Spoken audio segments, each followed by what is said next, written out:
Right then, welcome back to a very soggy Suzuka circuit, and today we're going to do a 20-minute endurance race, and we are using the 1996 ZX-7RR. Now, we went testing as normal now, and we ended up with that setup. Note, the rebound settings have been adjusted. I am going to do a track guide for this, and I'll talk about the setup on that, but one of my very nice subscribers would have a bit backwards and forwards about it, and it works. The bike's much more stable, and we ended up with a 202.257. That's a lot of twos, and it was okay. Leaderboard wise, it was inside the top 10. I think it was top 5 actually. Problem areas, the front end of the bike is fantastic, typical 90s Kawasaki. The rear's a little bit loose, but down the main straight, through the first couple of corners, first couple of corners, mega. Up through the snake, it's a mid-90s sports bike. It felt a little bit heavy and a little bit slow, but the temperature was in the right place. The front tyre was getting warm, the rear was holding some temperature, so we were all good. Through the dip there at turn 8 into turn 9, up the short little straight into the fast right-hander, then the hairpin at turn 11. There weren't really many demons.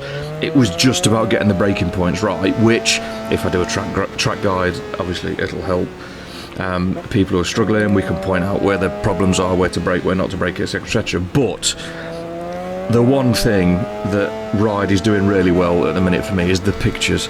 The pictures that I managed to take, I don't know if it's just Kawasaki's and it's just the time set to 1700, so it's like the golden hour, but the pictures that I've managed to get of this bike on this circuit were just absolutely unbelievable. So don't forget to have a look on Instagram, leave me a like on there, leave me a like on here, and all the usual jazz.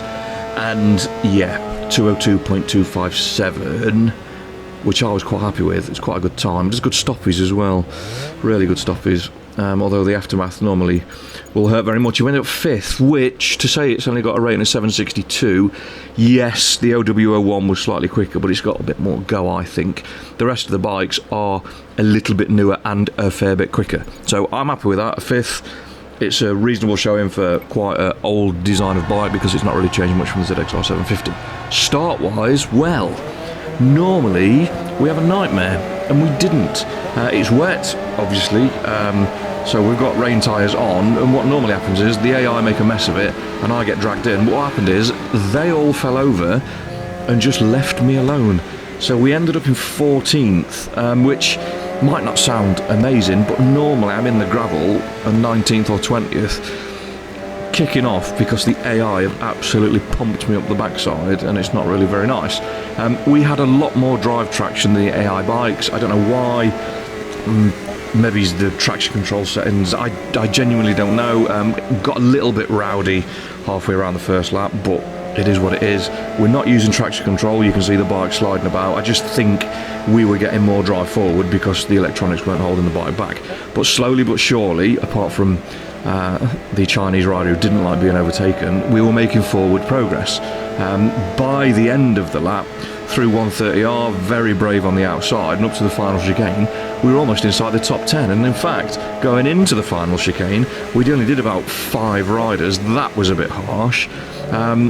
It was carnage. There was bikes everywhere. I wasn't quite sure what was going to go off, but there's loads and loads of GSX-R 750s, which we know have got a problem with stability after the Mugello race. But yeah, end of lap 1, we're in 6th. We're not very far behind the leaders, and everything was going really well.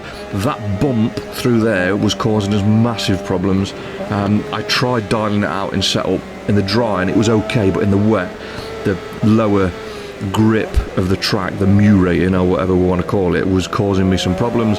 I forgot I'd turned the anti-wheeler control off at some point, and that almost caught me out coming out of the hairpin on lap 2. And then down the back straight towards 130R, towards the end of lap 2, we're doing alright. Lap 3, we ran a little bit wide into turn 1. We were just getting a bit carried away, and there were a few warning signs, like that little slide on the way out. But because it's been a while since I've been on, because I've not been doing very much because of the COVID and that, I've just forgot that the warning signs are there. However, I was getting very giddy because end of lap 3, we're up into 2nd. The leader's there, less than a second in front of us. I thought, this is on. This is absolutely on. So I did the most heinous of things. I did the world's worst block pass into the final chicane, and then thought, you know what, I'll go in the pits. And I hate it. I hate it when the AI do that. It winds me up to the absolute max. But yeah, basically, I AI'd the AI, so I became the arsehole. But hey ho, it is what it is. We went hard front, medium rear, because I didn't want to change tyres again. I wanted a full tank of gas, and I was going to go all the way to the end.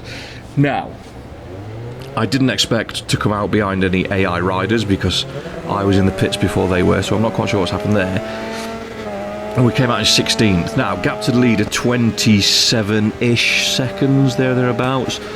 Pit stop's about 40 seconds, so as long as we didn't fall off, as long as we didn't make a mess of it, we were going to be alright. There was a little bit of sliding about, excuse me, a little bit of sliding about on the slicks to start with. The track wasn't quite dry. However, end of lap 4 onto lap 5, coming past the pits, and we go from 16th, 15th up to 2nd because everybody else went in the pits. Now, to me, that track is dry. However, the bottom right corner of the screen, sorry, bottom left corner, tells us the track was wet, and it stayed wet for a long time. It just did not want to dry out, and lo and behold, coming through the Dunlop curve, that bump turn 8 at Degner, that's it, Degner corner. We're off, we're in the gravel, we're off. I get on, I'm frustrated, I forgot that I've turned the wheelie control off despite the wheelie earlier, and we're off the back. And we go from 2nd all the way down to 4th.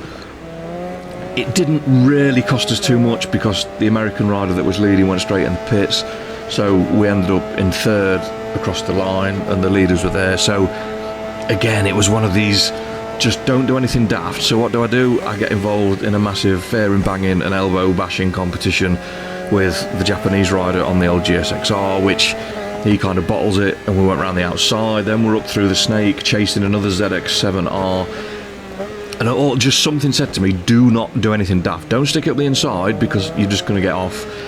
And that caution caused me to run wide. We didn't fall off, but what it did, it opened the door for this.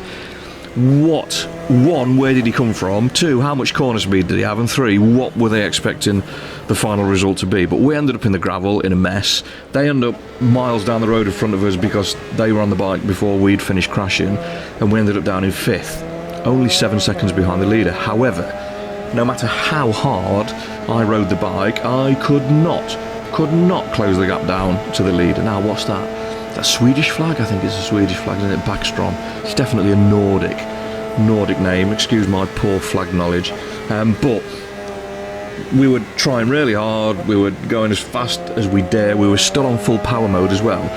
And the fuel, I thought the fuel would last us 13 minutes. What I didn't realise is the Kawasaki's a bit of a thirsty beast. And that corner, Degner's still causing trouble, despite the glorious sunset and the lovely shade of sky and everything else. That corner, every time I went through it, my palms were getting rather sweaty.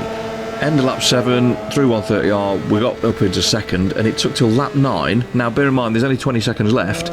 He's got 20% fuel left. And the only reason that we won this race, and we do win the race, is because they pitted.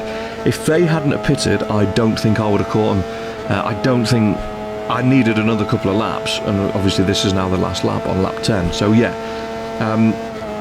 weird AI strategy yet again plays into our hands, and I know it happens a lot, but I'm not going to turn it down when it does. And that was basically it. We almost ran out of fuel. I had to turn the fuel down to standard just to try and eke it out, so I didn't have to worry about going in the pits again. And we ended up winning by nearly 10 seconds with not a lot of fuel left in the tank, but plenty of tyres. So yeah, the full version of the race is actually rather entertaining. Some of them can be a bit boring, they're a bit sameish, just me going lap after lap after lap. However, if you like the full length races, this one is rather good. But yeah, there you go. Decent winning margin in the end. Beautiful bike. Had one once upon a time, not an RR. I had a ZX-7RR, purple one, but yeah, we're going back in time a little bit then. But yeah, I'll do the track guide and we'll do some more. So thanks for watching, commenting, liking, subscribing. You're all absolute heroes. Don't forget to check Instagram out, and fingers crossed I will see you next time. Take care, stay safe, peace.